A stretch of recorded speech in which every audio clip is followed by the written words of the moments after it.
তখন সাগরে নিম্নচাপ সৃষ্টি হলেই ঘূর্ণিঝড় প্রস্তুতি কর্মসূচির প্রায় ৪২,০০০-এরও অধিক নিবেদিত প্রাণ স্বেচ্ছাসেবক অত্যন্ত তড়িৎ গতিতে এবং সতর্কতার সাথে প্রস্তুতিমূলক ব্যবস্থা গ্রহণ করে প্রায় ২ কোটি উপকূলীয় জনসাধারণকে সাহায্য করে থাকে।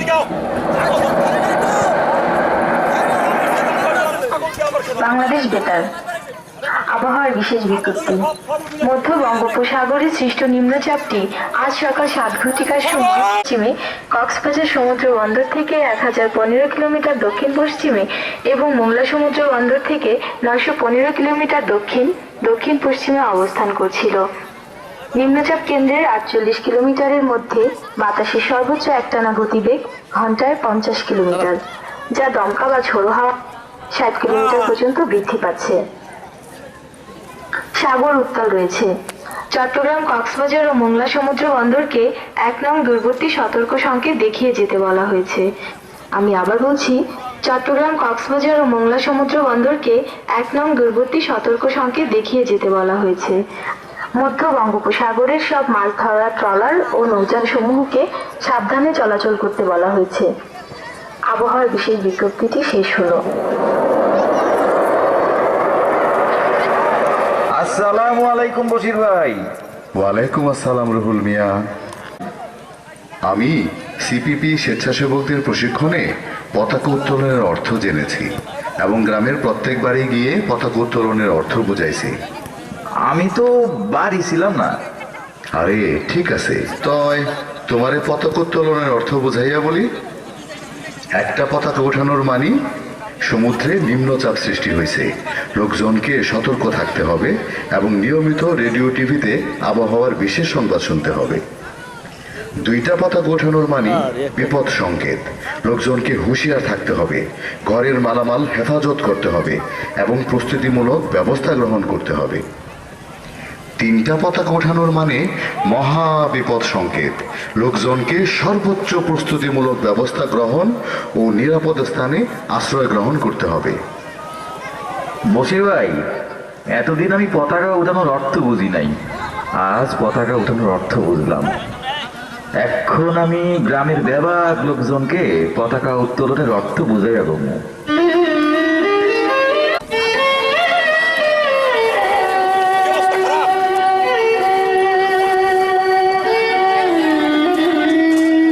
বাংলাদেশ বেতার আবহাওয়ার বিশেষ বিজ্ঞপ্তি। দক্ষিণ পূর্ব বঙ্গোপসাগরে সৃষ্ট নিম্নচাপটি কিছুটা উত্তর দিকে সরে এসে আজ সকাল ৯ ঘটিকায় ঘূর্ণিঝড়ের রূপ নিয়ে চট্টগ্রাম সমুদ্র বন্দর থেকে ৫৮০ কিলোমিটার দক্ষিণ পশ্চিমে অবস্থান করছিল।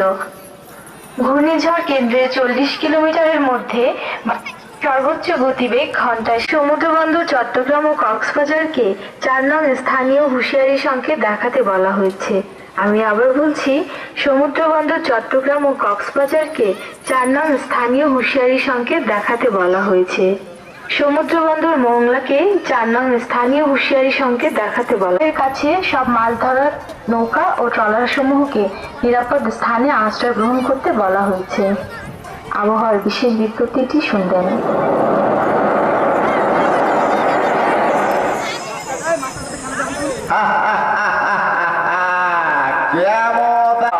সাবধান হও, সময় পাইবা না, আর সময় পাইবা না।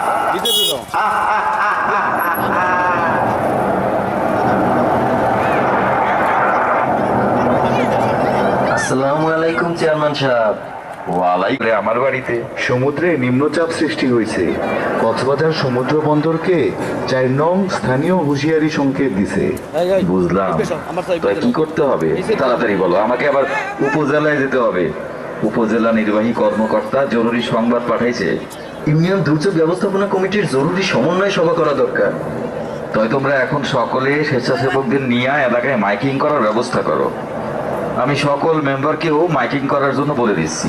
আমরা প্রচারের ব্যবস্থা নিচ্ছি। সিগন্যাল বাড়লে আমারে জানাইও।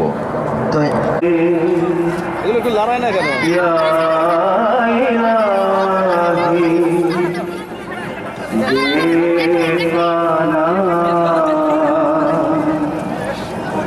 रोशनी दे बदलो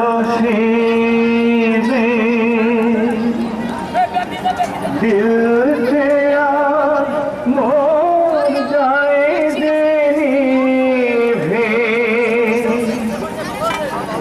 रोशनी दे बदल से बे दिल से आज से आगे बेपना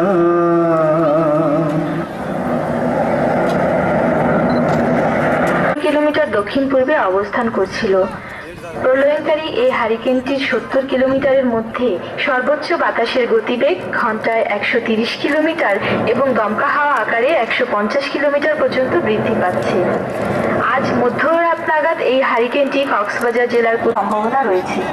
সমুদ্রবন্দর কক্সবাজার ও সমুদ্রবন্দর কক্সবাজার ও চট্টগ্রামকে 10 নম্বর মহাবিপদ সংকেত দেখিয়ে যেতে বলা হয়েছে। মংলা সমুদ্র বন্দরকে 8 নম্বর মহাবিপদ সংকেত দেখিয়ে যেতে বলা হয়েছে। আমি আবার বলছি, মংলা সমুদ্র বন্দরকে 8 নম্বর মহাবিপদ সংকেত দেখিয়ে যেতে বলা হয়েছে। চট্টগ্রাম, নোয়াখালী, ভোলা, বরিশাল, পটুয়াখালী এবং বরগুনা জেলার সকল নৌবন্দর সমূহকে 4 নম্বর নৌ মহাবিপদ সংকেত দেখাতে বলা হয়েছে। চট্টগ্রাম, নোয়াখালী দ্বীপসমূহের জনসাধারণকে সর্বোচ্চ দুর্যোগ প্রস্তুতি গ্রহণ এবং অবিলম্বে নিরাপদ স্থানে আশ্রয় গ্রহণ করতে বলা হয়েছে। আবহাওয়ার বিশেষ বিজ্ঞপ্তি শেষ হল। আজ রাতের মধ্যেই মহাপ্রলয়ঙ্কারী তুফান এই এলাকার উপর দিয়া বয়ে যায়। কক্সবাজার ও চট্টগ্রামকে 10 নম্বর মহাবিপদ সংকেত দিতে। তোমরা সবাই প্রস্তুত হইয়া যাও। তোমরা সবাই নিরাপদ আশ্রয়স্থানে যাও।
বনের মাত্রা ক্রমান্বয়ে বৃদ্ধি পাচ্ছে।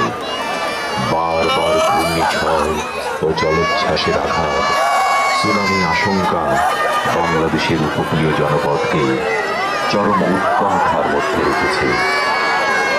আজ পর্যন্ত ঘূর্ণিঝড়ের সঠিক আচরণ, নিরূপণ অথবা এর প্রভাব থেকে বাঁচার এবং ক্ষয়ক্ষতি কমানোর একমাত্র পথ হচ্ছে ঠিক সময়ে সাধ্যমতো ব্যবস্থা সহ নানাবিধ সমস্যা এত প্রকট যে ঘূর্ণিঝড় এবং জলোচ্ছ্বাসের সময় উপকূলবাসীর নিজেদেরকে প্রকৃতির হাতে সঁপে দেওয়া ছাড়া অন্য কোনো পথ খুঁজে পায় না।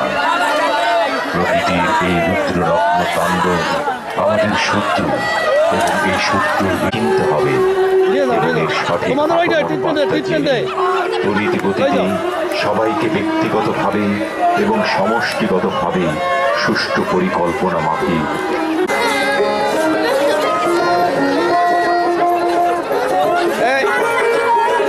নিম্নচাপ সৃষ্টি হলে নিয়মিত রেডিও শুনুন এবং তাদেরকে সর্বাত্মক সহযোগিতা করুন।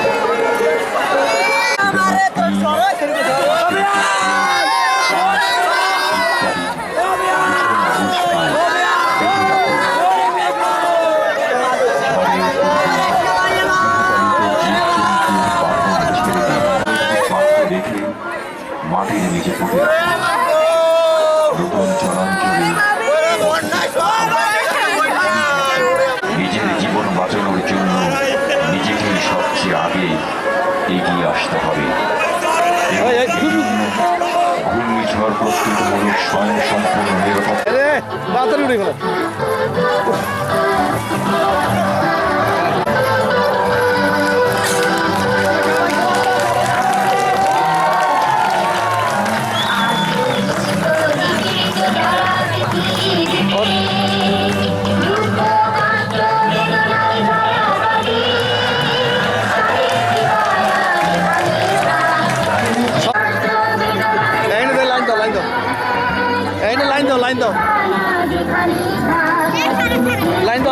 লাইন দাও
আমাদের অনুষ্ঠান এখানেই শেষ। তো আপনারা যেখানে আছেন করে আরো এই সুন্দর সুন্দর অনুষ্ঠান